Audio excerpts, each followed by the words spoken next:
Hey, a happy day. Welcome to day 6 of the Get Up and Go Challenge. Sharon Horne-Ellstrom here. I want to just do a quick a recap of what we've covered so far, and then we'll dive right in today. Today we're going to do what I call the pivot process. Now, normally I call it the change process, or actually I usually call it the challenge process, but since everybody's using the buzzword pivot, I will hop on the bandwagon because I like the two P's together, and the pivot process sounds cooler than the challenge process or the change process. But bottom line, we're going to talk about the challenge process today, so hold on for that. Let's talk a little bit about where we've been and where we came from. We started out on day 1 talking about how flexible are you? How open are you to change, things happening and blowing up in your life that are different than you expected? Then we talked about where are you personally right now with respect to physical, mental, emotional, spiritual, relationships, contribution, and finances right now. Where are you on a scale of 1 to 10 in each of those areas? And we're going to use those throughout the challenge, those areas of our life. I learned those from Tony Robbins a long time ago. I think it was Tony Robbins, some guru. And I've, for decades now, used that as my way of monitoring my own life. How am I doing in each of those areas? Now, I think I might have admitted already, but if I haven't, there's times when I have totally and completely ignored certain aspects and areas of my life. For example, my health. For about 2, maybe 3 decades, I totally ignored my physical well-being and my health. And because of that, I ended up having a sudden cardiac arrest. There are consequences to totally ignoring any aspect of our life. We can do it, but we can do it at our peril. I am losing lights, not that it matters, but flashing is super annoying. So we talked about that, and we decided, and we gave a number to where we're at in the whole thing. Then, I need my magnifying glass, of course. We talked about what do we want? What is it that you actually want right now? And we talked about the importance of that and did an exercise for that. We talked about why do you want it and the 7 whys. And I would say that so far in my challenges, doing that 7 why exercise has been one of the biggest things that I learned from, because when you transition from that first 5, which is the 5 whys that I've always learned, usually the first 4 are pretty much the same for everybody, right? We want money, we want financial security, we want freedom, we want our families, we want, to spend time with people we love and care about. Those things, although they have different names, they're usually pretty much the same things because they're in our head and our intellect, and overall we tend to agree with one another in terms of what we want out of our lives. And it isn't until we get to those last two or three, depending on what they are, that we really get to the heart of the matter for us individually. And it's when we get and we go from the head to the heart that everything changes and what we want becomes easier to attain, because when things get rough, when pandemics hit, when the world changes, when things around us change, when relationships change, that why, those 2 or 3 whys are the core things that will really keep us going. And we learned and we talked about those. And that was yesterday. That was just yesterday. Boy, time's going really distorted. I don't know if it is for you, but I was on a call yesterday and I actually admitted that I kind of lost Wednesday last week. It's interesting how we get a little discombobulated when our usual routines and schedules are upended. I didn't really lose Wednesday, but I thought that Wednesday was Thursday and Thursday was Wednesday, and so it was a weird week. Today, we're going to talk about the pivot process and the challenge process. But I want to do a couple of things. Yesterday, I forgot to share anything from my amazing mentor, Dr. Wayne Dyer. And so I want to share yesterday's thing, and then I'll share today's too, so that I don't forget. Yesterday's, I had picked out, try to learn from the past rather than repeating it and making reference to it all the time. I don't know about you, but, and I've gotten better as I've gotten older, but I used to live in the past a lot. I used to fret and regret and miss things from the past. I remember when my vision first started to go, I hit a point where I couldn't play tennis anymore. And I had played tennis from the time I was a young girl to and through college. And as I got out of college, and actually while I was still in college, I started to have challenges with my vision. And I lost the vision in my left eye. Now, I don't know if you know it or not, but to play tennis, you need something called depth perception. And without any depth perception, I tried, and I did. It wasn't like I didn't try, but I didn't put forth the effort that I would have needed to play tennis without depth perception. I went, dozens of times and attempted to hit the ball, but I would get inevitably frustrated because the ball would be like 3 or 4 feet away from where I thought I was hitting it. And to go from being a good tennis player to not being able to hit the ball by the side of a barn, right? Like 3 feet. It was embarrassing. And so at some point I realized, okay, I'm not going to be able to play tennis anymore. Now, I could have missed that, and I did miss it for a while. I missed it for a while. It's kind of like going back to college. I loved going to school and going to college and learning. And so every year for like at least a decade, every August, I would get this itch that I felt like I should be going back to school. And so sometimes I would think about the past and about the good times and about the bad times, but and then relive them. And I learned that it doesn't do any good to relive the past, especially the bad memories. We tend to pull the bad things along with us, and every time we get in a new situation that triggers us or reminds us of the bad things, we pile all those on and feel worse. Now, what if we flipped that switch and we piled on all the good things and decided to feel better? I say bring the past along if it makes you feel better, but otherwise let it go, leave it in the past. So that's my first Wayne Dyer one, and that one really goes with yesterday, thinking about all the reasons why we want something, right? Now today's is, let's take a peek at this. On your daily journeys, listen to those inner signals that help make you make the right choice, no matter what anybody else thinks. This is important always, but especially when we are facing times of change, and we're with this, or challenges in our life that we need to deal with, right? People will always give you advice. I got advice from my sisters yesterday, right? I have been online a character, or myself, a piece of myself called Pajama Grandma. And I've honestly been wanting to let that persona go for probably a year now. But I've done so much and created so much content around me being Pajama Grandma. And it made sense for me because I was working with people and I wanted to let them know that they could do what they want, when they want, where they want, with whomever they want, wearing what they want, if they added an online component to their business and freed up more time and their energy, and they delegated more and built and supersized their business to make that a possibility. They could show up any way they wanted. But especially with this pandemic, it doesn't feel right or appropriate to me, mainly because there are so many people, at least 10 million people stuck at home right now that have lost their jobs, that are probably hanging out in their sweats or their yoga clothes or their pajamas or their sweatshirts or their underwear, and they don't want to be. And so I don't want to be associated with something that people don't want anymore, right? I want to be associated with people and something that they do want. So I've been trying to figure out, how do I let that Pajama Grandma persona go? And that's something that I'll probably do during this challenge. Hopefully with y'all's help, you can say, no, I wanted to kill her off, but my sisters informed me yesterday, and that's what they were advising me on, that it was totally and grossly inappropriate to kill off a character.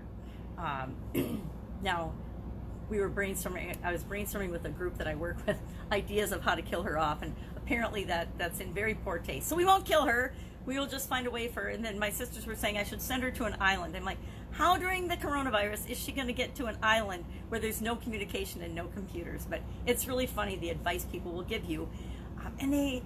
If we just remember that people advise us coming from their own set of experiences and their own situation, and a lot of times they advise us and it feels like they're not supporting us, but they're really just trying to prevent us from experiencing pain that they're afraid that they would experience if they were trying to do the thing that we're doing. So just remember people's point of view and perspective. And sometimes people are just plain mean, and guess what? Then you just ignore those people, right? There are people out there that want to see you fail for no reason other than they just want to see other people fail. I didn't used to believe that, but I've run across some people that are just like that are just mean-spirited and evil, and I won't even ever pretend that I understand that kind of behavior, but we also have to know and realize that it does exist. Just because it exists, it doesn't mean we have to get involved with it or participate in it or fall for it for a single instant. So let's hop into what we're here to talk about today, the challenge process. I'm going to show you, or excuse me, the pivot process. I'm going to show you a quick drawing after I sneak a coffee drink because my throat gets super clogged in the morning.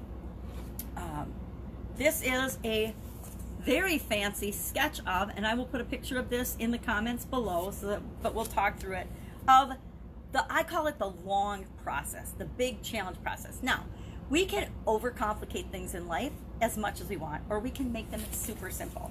But today I'm going to tell you the long challenge process for a couple of reasons. Number one, it hits on all the areas of our life that are important to consider.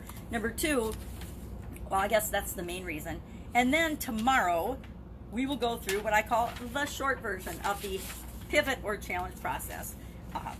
Because you have to have a handful of steps so that you'll actually remember it and do it until it becomes inherent in your nature and just a part of your being.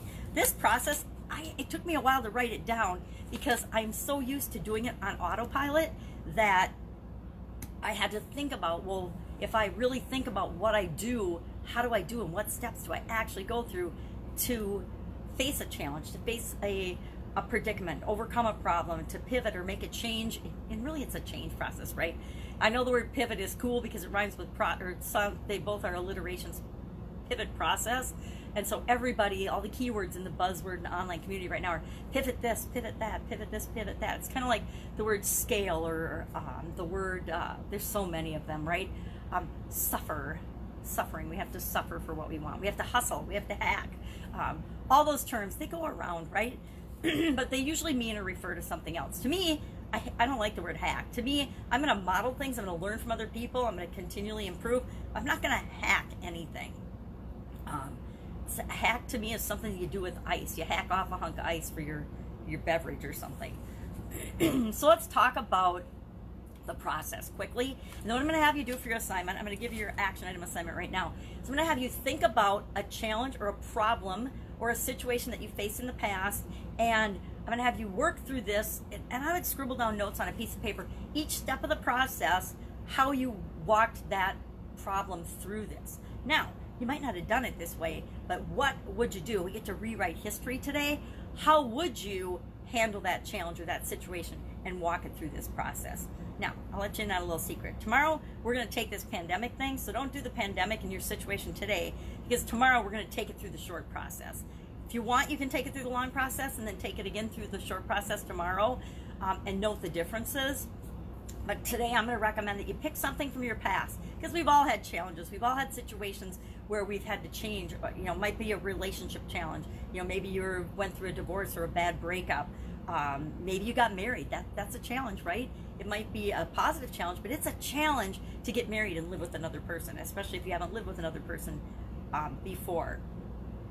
Maybe it's a business challenge that you faced in the past. I've had some interesting, I was going to say horrific, but I'm going to say interesting business challenges in the past. I had a super duper bad business partner at one point that unbelievable. I can't even fathom the stuff he would come up with to create havoc in our business and in our lives.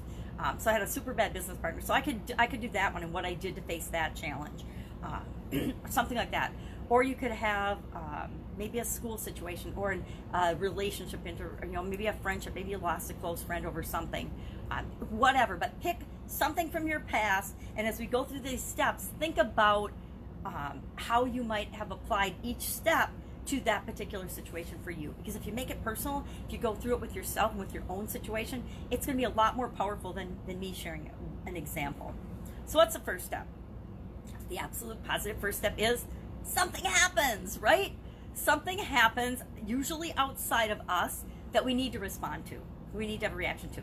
A challenge, an obstacle, a law change for your business, a rule change, like all of our businesses being shut down, or a lot of people's, not all of our, I shouldn't say all, that's not, it's an absolute, most people, a lot of people's businesses have been shut down, dead stop. Hey, shut your doors, you're out of business for originally a couple of weeks, and now it's going on to be another month for a lot of different type businesses. And some businesses went through a whole bunch of changes, and then the major change, and we're totally shut down, or not shut down, depending on the industry. Some were shut down right away, some were dragged out. I think bars and restaurants have changed. Some are totally shut down now, others are doing delivery or curbside or pickup or takeout or whatever.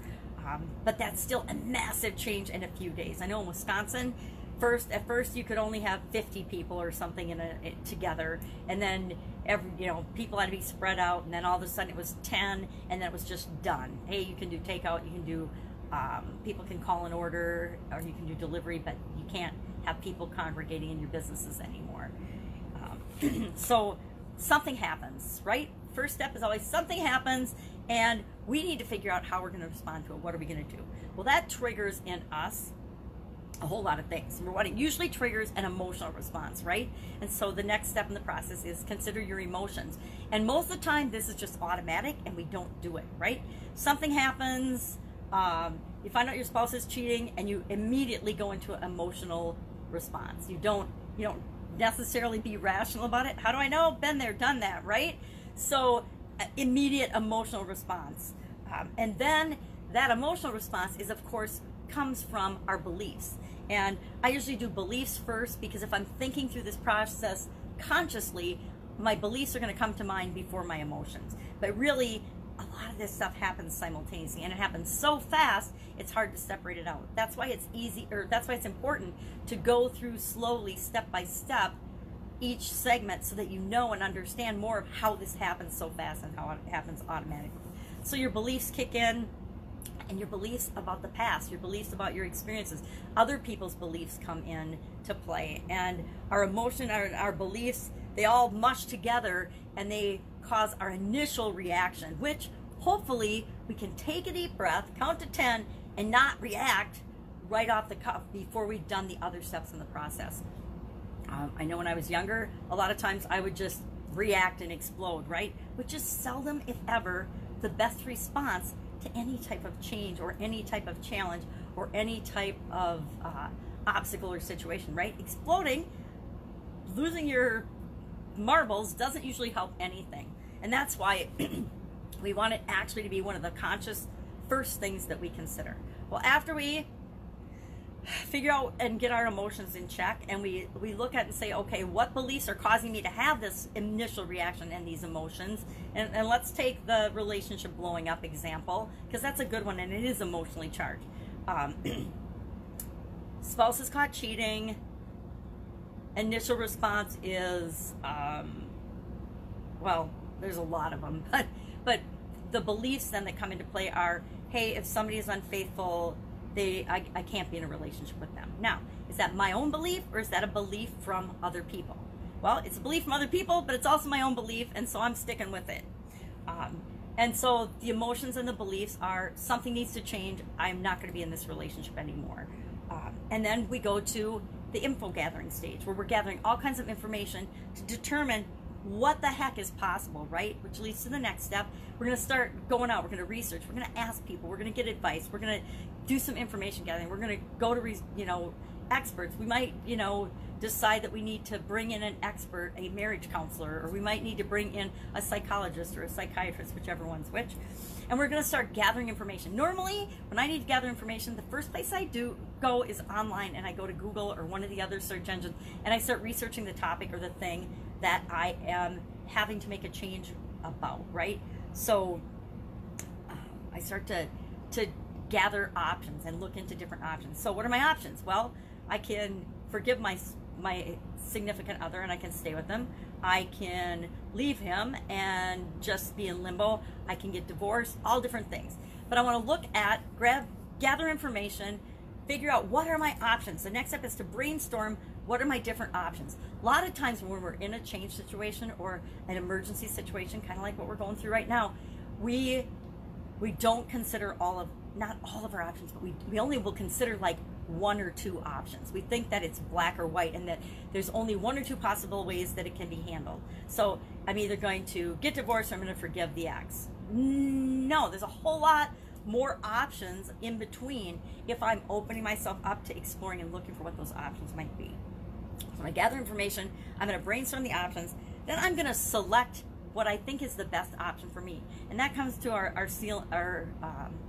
Wayne Dyer saying today, where I have to pick the thing that actually feels best and right for me. Not that feels right for my mom, not that feels right for my kids, not that feels right for the ex, what feels right for me in this given situation. I'm going to pick that option and I'm going to start testing it. I'm going to move forward and I'm going to test that option. I'm going to test that solution to the problem and I'm going to see what kind of results I get. I'm going to observe the results, and guess what? I'm either going to get results that make me feel better, which I consider positive, results that make me feel worse, which I consider negative, or I'm not going to get any result at all. And that's how I'm going to determine what to do next. If the result I want moves me toward what I want, I'm going to do more of that, or I'm going to find something else that continues to move me toward what it is that I want. And then once I find something that works, and it works repeatedly, couple of times, I'm going to turn it into an automated process, right? So that I don't have to think about it anymore. I'm going to make sure that I automate that thing so that I can do it over and over and over again, or I can delegate it to someone else or have someone else do it. Now, with respect to the personal relationship one, I'm not going to automate or that process or do that ever. That's my responsibility to deal with my own intimate personal situations. So I'm not going to automate or outsource that or do whatever. But I think you get the idea of the process. And then I'm going to continually improve the process that I come up with. So maybe I decide that I'm going to start dating again, and that's my process. And I might have a process for that. And if I do, I'm going to look at that process of what I'm doing and is it working or not, and I'm going to decide at some frequency, do I need to change or improve or tweak that process. So what are the steps again? First off, you have a problem or a challenge. You want to and maybe it's a just what do you want process, and then if it isn't a challenge, maybe you're just working toward a goal or something that you want. The process is the same, right? So something happens that you need to respond to. You consider your beliefs and your emotions and the impact that that has, and be aware of them, because knowing that everything you do, everything you decide is going to be filtered through your past experiences, your beliefs, and your thoughts and your mindset and your emotions, right? It's like this constant filter our subconscious has that takes everything that we experience and runs it through that. Then we're going to gather information. We're going to find out what else is possible and look for options. We're going to pick one of those options. We're going to take that option. We're going to test it. We're going to see what kind of results we get. If the results are what we want, we're going to move forward to automate and continually improve that process. If they're not, we're going to go back and we're going to pick another option and try something else. We're going to keep doing that until we get the result we want, until we get the outcome that we want. We can use this process for anything, any area, any of those 7 aspects of our life. We can use it for our business. We can use it for our relationships. We can use it for our spiritual development. We can use it for our personal development. We can use it for handling emotions. We can use it to look at our mindset and our beliefs. We can use it for absolutely everything. We can use it for determining how what we're going to do to contribute to the world outside of us. We can use it for our finances. So I hope this helps. I think the picture will help. I'll go ahead and share this again. And again, I like this little drawing because it goes through the steps and it breaks them down, even those we might not consciously think about. And I think that's important. So again, your assignment for today is just to run through this process with a past problem or a past challenge or a past situation that you faced that you need to deal with. I've used this process to break down past things that I was dwelling on too much. Back a long, long time ago, I got fired from a job. Fired, and I'm going to say fired illegally from a job, which led to a whole bunch of other stuff that I'm not allowed to talk about, but I was fired illegally from a job, and I took it really, really personally. I was super upset, and I worked through this process to take the emotional charge and the upset and all the negative impacts that situation was having on me out of my life because it wasn't serving me. So you can use this for anything. Any questions on this? Ask in the comments below, because I ran through it kind of fast. And if you don't have a drawing in front of you, I don't know, I'm a visual person. For not being able to see, I'm a visual person. Really, really challenging. But go through this. If you have any questions, ask. If you are struggling with any piece of it, ask. I would say the part that gets me the most, usually personally, is the emotions and the beliefs thing. Actually understanding and figuring out, okay, well, what belief is coming into play that's telling me I am feeling this way, or I should feel this way, or why I do feel this way. That seems to be where I personally get hung up the most, but each of us are different. So maybe it's the how do you make it into a process? How do you go through this and you're like, okay, well, that worked. I want to make sure that I do this every time. How do you make that into a process and make it become automatic? How do you make it become automatic? Practice, use it. Any process or anything that we use repeatedly becomes a habit. Once it's a habit, it's automatic. Like I said, when I am faced with a change or a situation, this happens like almost instantaneously for me now. I just automatically go through all the steps, unless I have to go and do some more research.